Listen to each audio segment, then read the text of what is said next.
Yo, what's up guys, it's Rayz and welcome to the top 10 video game urban legends. On the screen you guys are going to be seeing right now the comments from the last episode, and people left what was their worst game in history. What was the absolute worst game in the history of video games? You're going to see them on screen. And if you guys want to be featured in the beginning of the next episode of the top 10s, then make sure to leave down below what you think is the best urban legend in video game history. You can put anything you want and you might be featured in the beginning of the next one. To be a part of this, guys, all you have to do is follow me on Twitter, and whenever I tweet out for people to give me suggestions, all you have to do is tweet at me using the hashtag OGsTop10, and you might be featured. Now, with all of that being done and said, let's jump straight into the top 10, starting off with our number 10 spot. We've got the Madden Curse. Now, the Madden Curse is basically a curse that a lot of people believe that if you do end up in the cover of the Madden game, so Madden 12, 13, 14, 15, then you are doomed to have a bad season that year. There's also one that goes around as well for FIFA, but it's more predominant within the Madden universe, so if you are on the cover, then you're doomed to have a bad season with injuries, or you just do not perform well. Moving over to our number 9 spot, we got Ben Drowned. This is a really awesome myth or urban legend that came out. Basically a cursed version of Majora's Mask that leads players to find out the story of Ben, which was a little boy who apparently ends up drowning and is stuck within this game. It's really creepy. You guys can check these all out. I have a ton of these also in my Gaming Nightmares series, so go check out my channel. But with that said, that was our number 9 spot. Let's move on to our number 8 spot. We got the myth that if you blow into a cartridge, that you are going to basically be able to play the game. This is something a lot of us used to do when we had the NES, when we had the Super Nintendos. If we thought that the game wasn't working, we blew into the cartridge and we thought that it would work, but honestly, it did absolutely nothing. It was the same thing as if you were to just put it back in. Anyways, let's move on now to our number 7 spot, which is going to be Portal and GLaDOS. So basically, while you're playing through this whole game, at first it sounds like GLaDOS is trying to help you, but by the end of the whole thing, she's trying to kill you. And as it turns out, GLaDOS was actually a human being who was killed, and apparently GLaDOS is what she looked like when she was tied up and she was hanging.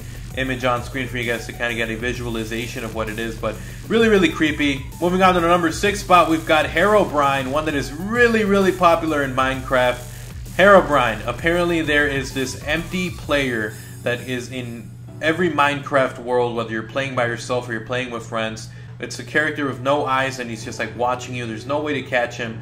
So there's images constantly circling out throughout the internet that he's a real person, and who many believe is the deceased brother of Notch, the developer for Minecraft.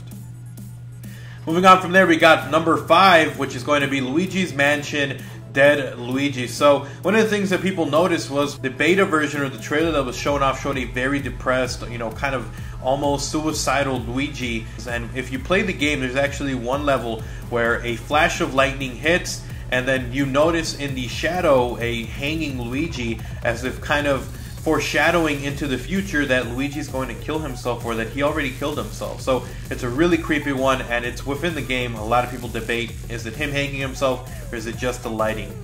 Moving on to our number 4 spot, we got Hell Valley Sky Trees, which is one of the levels in Super Mario Galaxy 2. If you look up, you notice these 3 strange creatures, or 3 strange outlines just kind of staring at you. It's really creepy. Within the game files, they're called sky trees, but they look nothing like trees, so really creepy. One of the things that a lot of people debate as to what exactly it really is.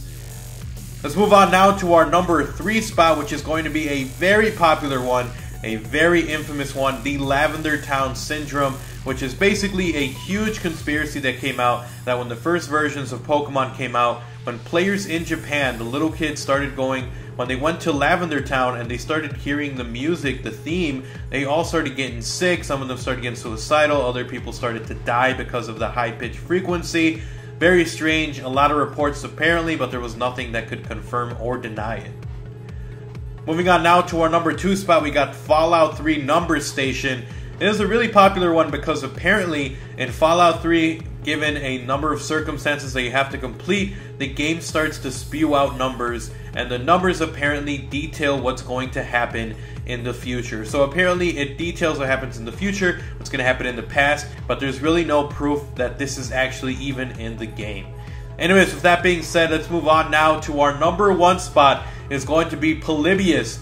So a lot of people probably don't know this one, and if you do, then it's basically an urban legend going around that there was a game cabinet that came out called Polybius. It's a game nobody can really tell what it was. Was it a puzzle game? But apparently it was a game that was put in there by the government, or was put in to do some testing or to get some feedback from people, or basically even mind control them. There's really no idea what the game really was. There's just a lot of conspiracy. Some people believe it was a multiple game cabinet, but at the end of the day, no one really knows what exactly Polybius is. Anyways, guys, I hope you guys enjoyed these top 10 video game urban legends. If you did, make sure to slap a like and a favorite on the video. Gets it out for more people to enjoy. And of course, remember to check out my channel for more top 10s. A link is down in the description below. Sub me up. Thank you guys so much for the support. And of course, make sure to leave your pick for the absolute best urban legend in gaming history to possibly be featured in the next episode. Thank you guys so much for watching. Until next time, remember to like, comment, and subscribe, and follow me on Twitter. Anyways, guys, I'm X-Fears, I'm out. Peace.